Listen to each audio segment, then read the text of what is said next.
안녕하세요. 판도라입니다. 판도라의 격리실무 이번 시간에는요. 경기도 관리규약 변경 수도요금 평균 계산법에 대해서 이야기 좀 드릴게요. 아마 이거는 제가 유튜브 최초로 여러분들께 설명을 드리는 게 아닌가 싶습니다. 경기도 관리규약이 변경이 됐는데 이게 여기에 별표 6인가에 수도요금 평균 계산으로 한다라는 방법이 있으세요. 그래서 이거를 질문을 하셔서 제가 이거를 알아봤습니다. 자, 저는 유튜브 판도라 격리실무 찍고 있고요. 회계점검 업무대행, 교육 세무대행까지 하고 있는 이지집합건물 회계 컨설팅, 그리고 공동주택 교육의 모든 것 에듀파에서 강의하고 있습니다. 자, 이거는 제가 질의한 거예요. 안녕하세요. 저는 공동주택 교육하는 사람인데 수강생이 문의해서 여쭤봅니다.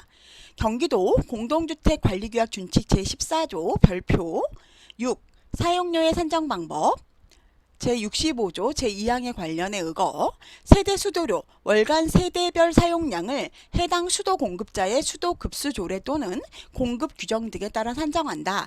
다만 단가 인정 기준은 해당 수도 공급자가 적용한 평균량으로 한다. 이렇게 되어 있어요. 저는 이 말을 듣고는 도저히 무슨 말인지 몰랐어요. 그리고 관리주체가 세대 수도료를 부과하는 경우에 한한다. 근데 세대 수도료를 다 관리주체가 부과를 하지 그럼 누가 부과를 하는지 모르겠어요. 어쨌든 관리주체가 세대 수도료를 부과하는 경우에 하나인데요. 자, 여기서 세대 수도료가 단가 인정 기준은 해당 수도 공급자가 적용한 평균 사용량으로 한대요. 근데 여기서 이 평균 사용량은 어떻게 산정하는 건가요? 모르겠다는 거죠. 저는 모르겠네요. 이걸 어떻게 하는 건지. 그리고 수도 공급자는 아파트 관리소인가요? 아니면 수도 사업소인가요? 그리고 평균 사용량은 그달의 평균 사용량인가요? 아니면 수도 사업소에서 평균 사용량을 지정해 주나요? 이렇게 물어봤어요. 그랬더니 이제 답변을 주셨는데, 자, 제가 이제 오늘 받은 따끈따끈한 내용입니다. 안녕하세요. 이제 제가 신청한 그 민원은 이렇게 되고요. 이 내용에 경기도 공동주택관리규약 준칙 별표 6 중에 평균 사용량 및 수도력 산정 방법, 수도 공급자 등에 대한 질의로 판단이 되신대요. 요거에 대한 거는 회신을 하는데, 요거는 수도료 부과 운영의 투명성 제고를 하기 위해 개선 권고한 내용, 이게 국민권익위원회에서 요거를 아마 개선 권고한 내용을 아마 개선 권고해라 이렇게 얘기하신 모양이에요. 여기서 수도 공급자는 수도 사업소를 의미하고요. 평균 사용량은 해당 공동주택의 전체 사용량을 세대수로 나눈 값을 의미합니다. 그러니까 한 세대가 총 우리가 얼마를 다 사용했잖아요. 사용량을. 그거를 세대수로 나누는 거죠. 그러면 딱 그 값이 나오겠죠. 그런 걸 이야기한대요. 그래서 수업 사업소는 평균 사용량 구간별 단가를 정하고요. 세대별 실제 사용량에 따라서 수도료를 산정을 한답니다. 근데 요거를 우리가 이렇게 일일이 계산해 주기는 어려울 것 같고요. 대신에 이거를 만약에 그래도 이게 어떻게 산정이 되는지는 알고 있으셔야 될 것 같아서 제가 여러분한테 이렇게 세대별 수도료 산정 방법을 알려드리는 겁니다.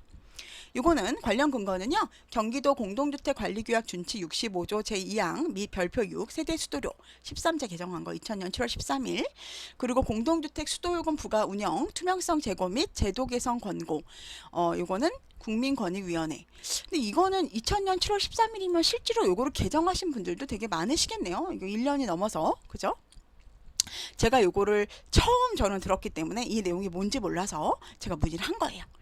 이렇게 이미 하고 계신 분들이 많이 있으시겠네요. 만약 바꿨다면 관리규약의 평균으로 바꿨다면 내용을 하신 분들이 있겠네요. 그죠? 자, 수도 급수 조례상 구간별 요금을 1구간, 2구간, 3구간으로 나누는데 1구간은 1에서 20 세제곱미터고 단가는 500원 2구간은 21에서 30, 단가는 600원, 3구간은 31 세제곱미터 이상, 단가 800원으로 가정을 했을 때 세대수가 300입니다. 그래서 이 공동주택의 총 사용량은 6월엔 6,000, 7월엔 7,500, 8월에는 9,600이에요. 이거를 그리고 이제 세대별 사용량은 이렇게 되어 있어요. 요거의 평균을 구하는 거는 어렵지 않죠. 이거를 구하는 건 어렵지 않아요. 이거는 만약에 그 단지가 6천이 나왔으니까 6천 나누기 300 하면 되겠죠. 그러면 20 세제곱미터. 7,500 나누기 300 하면 25 제곱미터. 왜냐면 이 구간은 21에서 30이니까요. 그리고 여기 3구간은 9,600 우리가 얘네가 사용했다 그랬잖아요. 9,600 나누기 300 하니까 32. 3구간. 31부터 3구간이니까 그렇게 나눠졌습니다. 그러면 세대별 요금을 어떻게 산정하는지 한번 볼까요? 자, 세대 수도료를 산정하는데 이분이 이 평균 사용량을 보시면 이 6월에 총 이 세대의 이 단지의 평균 사용량은 20, 7월에는 25, 8월에는 30이죠. 그러면 이거는 1구간, 이래서 20이니까 1구간, 7월에는 21에서 30까지니까 2구간, 그리고 8월에는 32니까 3구간에 해당이 되죠. 그렇죠. 요거 자체가 이렇게 생각을 하실 때 생각을 하나만 하시면 되세요. 이 평균 사용량이 마지노선이 되는구나. 그래서 요게 만약 1구간이면 1구간 요금으로 계산을 하고 2구간이면 1구간은 1구간으로 2구간은 2구간 요금으로 그 3구간이면 1구간, 2구간, 3구간 다 해당되는구나. 이렇게 생각을 하시면 됩니다. 그래서 이 집 같은 경우 A는 좀 아껴 썼네요. 근데 15, 15, 15를 사용을 했어요. 어쨌든 여기는 다 20, 25, 32로 1, 2, 3구간이지만 이 사람은 세대 사용량 자체를 그 1구간으로 사용했죠. 그러니까 그냥 다 1구간으로 계산해 주는 겁니다. 15 곱하기 500, 15 곱하기 500, 15 곱하기 500으로 해주면 되겠죠. 실질적으로 15 곱하기 500이라서 평균 사용량이 1구간이기 때문에 모두 1구간 요금으로 당연히 적용이 되겠죠. 그리고 평균 사용량이 2구간이지만 이 집은 실질적으로 사용량 기준으로 1구간으로 요금이 적용되잖아요. 그렇기 때문에 1구간으로 이 집이 이게 평균 사용량이 3구간이지만 단지 평균 사용량이 3구간이지만 이분은 1구간 요금밖에 안 했기 때문에 15 곱하기 500으로 평균 사용량은 3구간이나 세대 사용량 기준으로 1구간 요금이 적용된다. 이거는 어떻게 똑같을 것 같아요. 그죠? 근데 자, 두 번째 집을 좀 볼게요. 이 B세대 같은 경우에는 보시면 이건 1구간, 2구간, 3구간으로 똑같죠. 이분은 30, 28, 24를 사용을 하셨어요. 1구간은 1에서 20까지잖아요. 이거는 실질적으로 사실은 30까지면은 2구간이잖아요. 21에서 30까지니까 실질적으로는 이 집은 20에 대해서는 500원으로 계산을 하고 이 10, 나머지 10에 대해서는 600원, 아까 전에 2구간인 600원으로 계산을 해야 되잖아요. 그죠? 이렇게 되면 16,000원이 원래는 나와야 되죠. 하지만 이 평균 그 구간 자체가 1이기 때문에 모두 다 1로 계산을 해줘라. 이런 얘기입니다. 그래서 30 세제곱미터가 모두 1구간인 500으로 계산해 줬어요. 500원으로. 그래서 평균 사용량은 1구간으로 1구간 초과분에 대해서도 1구간 요금을 적용한다. 한 1,000원 정도 이득을 받죠. 세대 요금을. 자, 두 번째로 볼까요? 이분은 그 달 7월에는 그 아파트 평균이 25였어요. 그럼 2구간이죠. 왜냐하면 20에서 30까지, 21에서 30까지니까 2구간에 해당됩니다. 그러면 아까는 30일에도 모두 다 1구간으로 해줬어요. 근데 이번에는 25 세제곱미터니까 28에 대해서 2구간, 1구간과 2구간으로 1구간과 2구간으로 나누어서 계산을 해준다 이겁니다. 그래서 20까지는 1구간에 해당되는 20까지는 1구간인 500으로 나머지 21에서 28인 8제곱미터에 대해서는 2구간으로 계산한다. 즉 평균 사용량이 2구간이기 때문에 이게 마지노선이란 얘기죠. 그죠? 그렇기 때문에 세대 사용량이 1구간분은 1구간 요금, 2구간분 및 3구간 이게 만약에 35라고 하더라도 나머지 15에 대해서도 모두 다 몇 구간으로 해줘야 된다? 600원으로 해줘라. 이 얘기겠죠. 예? 이게 만약에 25가 아니라 25제곱미터인 경우 2구간이잖아요. 근데 이 사용량이 이 세대 사용량이 35예요. 그러면 원래는 1구간 10, 20, 2구간 10, 그리고 3구간 10, 25에서 잠깐 30까지니까 15 이렇게 원래 계산을 해줘야 되잖아요. 근데 여기가 25 평균이 25 세제곱미터이기 때문에 이 금액을 만약 35라고 하더라도 20 곱하기 1구간으로 해주고 나머지 15에 대해서는 2구간으로 계산해준다 라는 이야기예요. 즉 3구간도 2구간 요금을 적용해준다 라는 이야기입니다. 자, 그러면은 8월에는 32세제곱미터예요. 그러면 이 평균이 32이기 때문에 31부터는 3구간이죠. 그죠? 그럼 3구간이겠죠. 이건 어떻게 계산해 주는지 볼게요. 이거는 3구간이 마지노선이라고 그랬죠. 그렇기 때문에 1구간 20제곱미터는 500으로 그리고 나머지 24는 600원으로 해주는데 이게 만약에 35라고 생각을 해볼게요. 35라고 생각을 해주면 20까지는 20세제곱미터는 500원으로 요 나머지 또 10이죠. 21에서 30까지 요거는 10이죠. 10 곱하기 2구간인 요금이 600원으로 그러면 여기 5 만약 5가 있다. 나머지 5 남았잖아요. 31부터 35까지 31, 32, 33, 34, 35 5가 있죠. 요거는 800원 300원인 800원으로 계산한다. 이런 내용입니다. 여기 요 뒤에 나올 거예요. 자, C세대를 한번 볼까요? C세대는 6월에는 31, 32, 33 되게 사용을 이 집은 많이 하는 세대예요. 요거에 대해서 보면 1구간 하지만 평균은 똑같죠. 1구간, 2구간, 3구간. 그럼 마지노선이 1구간, 2구간, 3구간이라는 얘기죠. 그럼 이분은 실질적으로 31을 사용했지만 얘네 평균이 20이기 때문에 그죠? 1구간이기 때문에 모두 다 31을 모두 다 500으로 해준다 라는 얘기죠. 예, 이해되시죠? 원칙적으로는 20에 대해서는 1구간 21에서 30인 그 10에 대해서는 2구간 그리고 31에서 35, 31 요거는 3구간으로 계산을 해줘야 되잖아요. 근데 얘네가 평균 사용량이 20으로 1단계이기 때문에 모두 다 500원으로 계산해준다 라는 이야기입니다. 두 번째로는 25세제곱미터예요. 그래서 평균이 그 단지 평균이 25세제곱미터예요. 그럴 경우에는 2단계죠. 그러면 마지노선이 어떻게 된다고요? 2단계까지라고 얘기했죠. 근데 31부터는 3단계잖아요. 그죠? 31, 32 원래대로 한다면 원칙대로 한다면 20은 1당 1 그리고 21에서 30까지 하는 10은 2 31과 32인 2는 3단계로 해야 되잖아요. 근데 마지노선이 2단계예요. 그러다 보니까 20까지는 500원 1단계로 하고요. 요 나머지 이 32 아니 12 30이란다. 32 빼기 20을 뺀 12는 2구간인 600원으로 계산한다라는 이야기입니다.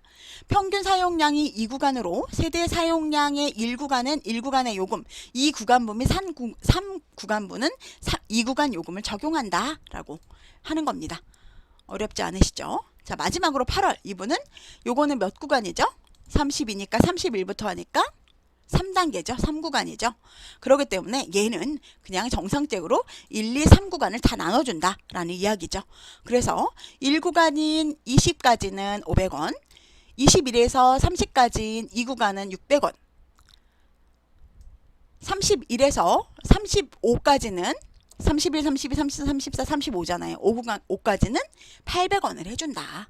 그래서 1구간 요금은 이게 3단계, 3구간까지 있을 때는 3구간이 최종 마지노선이기 때문에 1구간부는 1구간 요금, 2구간부는 2구간, 3구간부는 3구간 요금을 적용한다 라는 이야기입니다. 즉 세대가 전체적으로 사용량이 조금 이게 만약에 적다면 훨씬 유리하겠죠, 여러분. 구간이. 그러면 이제는 공동 사용량이 나오겠네요. 그죠? 우리 예전에 이런 거 안 보고 이 세대수에 따라서 그 누진세를 적용을 했잖아요. 그죠? 그렇기 때문에 그랬는데 이제 이렇게 하면은 누진세 적용을 하긴 하지만 금액이 낮아지죠. 그러면 이 부분에 대해서는 이제 공동 수도료가 발생할 수 있다라는 생각이 저는 들었습니다. 자, 이 개정 취지는요. 물을 적게 사용한 세대는 평균 사용량이 높아지더라도 최저 단가 그대로 적용되고요. 물을 많이 사용한 세대는 평균 사용량이 높아지면 사용한 만큼 높은 단가를 적용하지만 수도사업소에서 적용한 단가를 초과하여 적용하지 못하도록 개선했대요. 수도사업소에서는 그러니까 누진을 이렇게 너무 많이 하지 말아라 그런 의도신 것 같아요. 자. 제가 이거는 아마 저도 이 내용을 사실 잘 몰랐거든요. 근데 저희 카페 분이 이렇게 이제 문의를 하셔서 저희 그 수강생하고 카페 분이 문의를 하셔서 제가 이건 알려드린 내용이에요. 저희가 저희한테 이제 자꾸가 아니고 자주 저희한테 물어보시는 게 회계감사 하세요? 이지집합건물 회계컨설팅에서 네, 저희 공동주택 대표 회계사이신 회계사님 하고 같이 하고 있고요. 세무 대행도 하고 있어요. 그래서 부가세랑 원천세가 아니고 법인세인데 제가 원천세 신고는 이제 업무 대행이고요. 법인세 신고까지 합니다.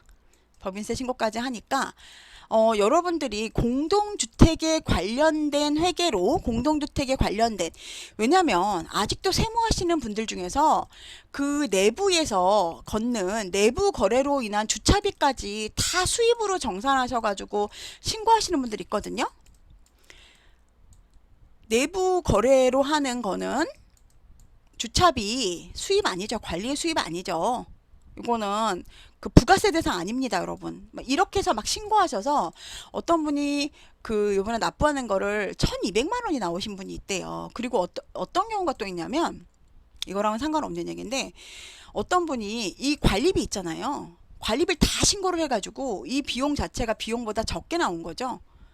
관리 수입이. 왜냐면 다 과세로 신고를 하셨대, 이거를. 그러다 보니까 물론 관리소에서 세금계산서를 과세로 이분이 발행을 해줬겠죠. 근데 이 부분에 대해서 아는 사람이라면 이렇게 발행해 주시면 안 되고 다음에 세금계산서 발행해 주세요라고 얘기를 했을 텐데 이분은 모르기 때문에 이걸 두니까 이분이 납부해야 될 그 부가세가 1,200만 원이 나왔대요. 거의 이렇게까지 나올 수가 없거든요. 우리가 무슨 엄청나게 큰 업체가 아니잖아요. 그렇기 때문에 공동주택이나 집합건물 세법을 아는 저희가 세무 대행을 합니다. 그리고 장기수선 충당금 계획까지 그리고 저희 전문가 있으시거든요. 요거까지 다 하고 있으니까요.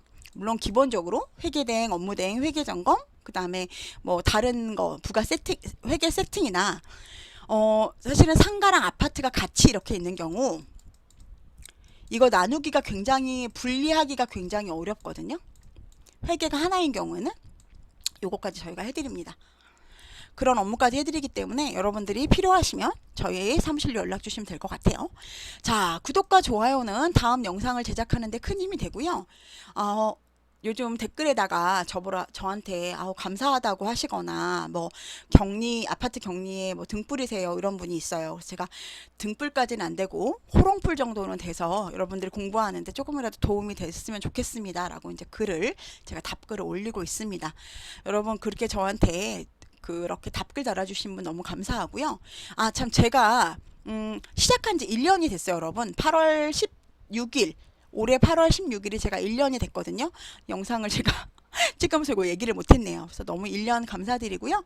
제가 이제 저희 구독자 대상으로 해서 1년 이벤트를 하려고 지금 어떤 걸 할까 제가 지금 생각 중에 있습니다. 여러분 좋은 아이디어 있으면 알려주세요.